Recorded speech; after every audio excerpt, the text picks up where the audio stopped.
पीले दांत वाली बहू। रंजना कभी ब्रश नहीं करती थी। उसे कितनी बार उसके माँ बाप ने डांटा, लेकिन उसका कोई असर उस पर होता ही नहीं था, जिस कारण से उसके दांत पीले पीले हो जाते हैं। शादी के बाद। अरे बहू, वैसे तो तुझ में कोई कमी नहीं है, पर तेरे दांत इतने पीले कैसे हैं बेटा? कैसे मतलब? कोई सर्जरी थोड़ी ना कराई है। वो तो क्या नाम, मैं ब्रश नहीं करती थी तो पीले हो गए। अब क्या करूं? आप कहें तो लाल करवा लूं या फिर काले? यार ये क्या है, क्यों माँ से लड़ रही हो? लड़ रही हूँ? अरे मैं लड़ रही हूँ या ये बोल रही है कि दांत पीले हैं, पीले। अरे तपस्या थोड़ी ना की है इन्हें पीले करने के लिए। बकायदा ब्रश नहीं किया है 20 साल तक, तब जाकर। छी, कैसी बात कर रही हो? ये उस वक्त तो पीले नहीं थे जब हम लोग तुम्हें देखने आए थे। अरे तब साफ करवा लिया होगा डेंटिस्ट के पास जाकर। अब देखो कैसे पीले पीले लग रहे हैं। रंजना सास की तरफ गुस्से से देखती है। फिर शुरू हो गई पीले पीले पीले। अरे पीले तो तब भी थे जब मेरे हाथ का रसगुल्ला उड़ा उड़ा कर खा रही थी और बोल रही थी, लड़की नहीं गुणों का खजाना दे रहे भाई साहब आप। खैर, अब वो लोग करते भी तो क्या करते, पीले दांत वाली बहू पल्ले पड़ी थी तो झेलना तो था ही। एक दिन कीर्तन में रंजना गाना गा रही थी। अरे कमला बहन, माँ का द्वार है, यहाँ तो सब शुद्ध होकर आते हैं, फिर अपनी बहू को ब्रश भी नहीं करवाती तुम। दूर से पीले पीले दांत भक्ति में बाधा उत्पन्न कर रहे हैं।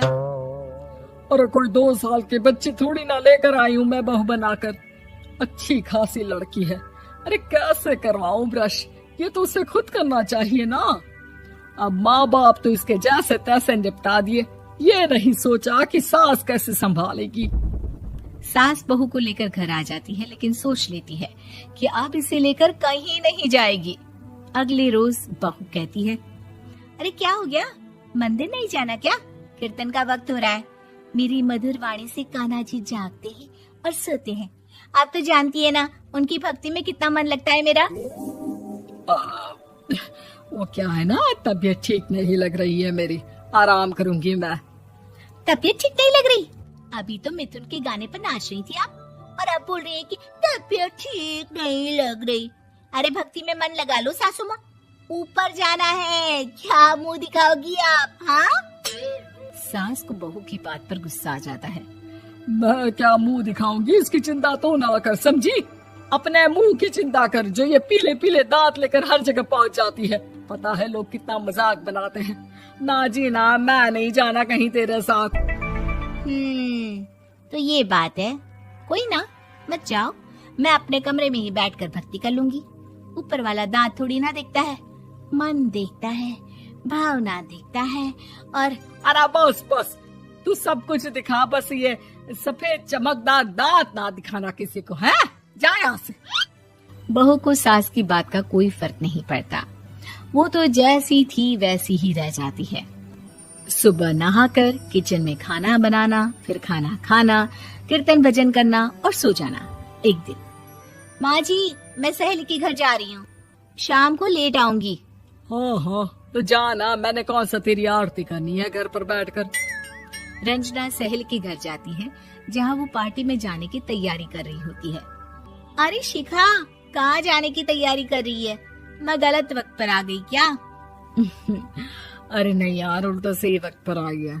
मैंने ये साड़ी और ज्वेलरी निकाली है यार, शाम को इनके ऑफिस की एक पार्टी में जाना है। बताना कैसा लग रहा है ये सब? नहीं यार, इस ड्रेस के साथ तो वो वाली ज्वेलरी अच्छी लगेगी। हाँ हाँ सही बोल रही है, मैंने ध्यान ही नहीं दिया। वैसे तो हमेशा से मस्त फैशन सेंस रखती है।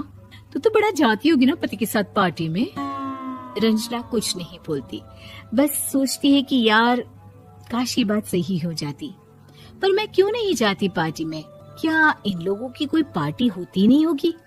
रंजना घर आती है और रात में पति से सवाल करती है, एक बात बताइए, आप मुझे किसी पार्टी में क्यों नहीं ले जाते? क्या आपके यहाँ ऑफिस में पार्टी नहीं होती? पति बेचारा क्या कहता कि दांत पीले हैं तुम्हारे इसलिए।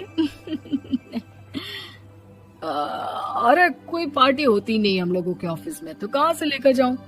और मार्केट, मॉल, कहीं वीकेंड घूमना, कहीं तो। अरे यार सारे हफ्ते में एक छुट्टी मिलती है, तो सोचता हूँ कि आराम ही कर लूं। क्यों? रंजना मन मार के रह जाती है। पहले कभी सास के साथ मंदिर जाया करती थी, लेकिन वो भी सास ने ले जाना बंद कर दिया। घर बैठी बैठी रंजना बोर हो जाती है। तभी उसे आइडिया आता है और वो मायके जाने का सोचती है। सासू माँ, 2 दिनों के लिए मम्मी के घर जा रही हूँ। अच्छा ठीक है, आराम से जा।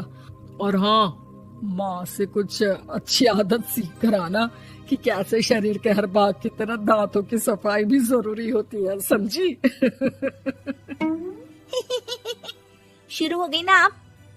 वो लोग आपकी तरह नहीं है कि छोटी छोटी बात का बतंगड़ बना दे। उन लोगों के लिए मैं मायने रखती हूँ, ना कि मेरे पीले पीले दांत। रंजना माँ को बिना बताए उन लोगों को सरप्राइज देती है, लेकिन जैसे ही वो दरवाजे पर पहुंचती है, अंदर देखती है कि घर वाले कहीं जा रहे होते हैं। अब माँ, काश रंजना दीदी के दांतों वाली प्रॉब्लम नहीं होती, तो वो भी हम लोगों के साथ चलती ना बुआ जी की बेटी की शादी में। हाँ बेटा, लेकिन अब उसे कौन समझाए कि उसको उसके पीले दांत नहीं दिखते, लेकिन उसके आसपास के लोगों को कितना एम्बैरेसिंग फील कराते हैं। मुझे तो कितनी बार उसके स्कूल की टीचर ने शिकायत की कि उसके साथ कोई लड़की बैठना भी नहीं चाहती, और ना ही कॉलेज में कोई उससे बात करना चाहता था। लेकिन पता नहीं क्यों उसे ये बात समझ में ही नहीं आती। कोई कमी नहीं है उस लड़की में, बस यही कि दांत पीले हैं। वो तो भला हो जीजाजी और उनकी माँ का, जो दीदी को जैसी है वैसे ही रखा हुआ है। रंजना को अपने घर वालों की बात सुनकर बहुत दुख होता है। वो सोचती है कि वो क्या करे, लेकिन फिर वो सीधा डेंटिस्ट के पास जाती है, अपने दांत चमकाती है और कसम खाती है कि वो रोज ब्रश करेगी। अरे क्या हो गया? तुम तो 2 दिनों के लिए गई थी ना।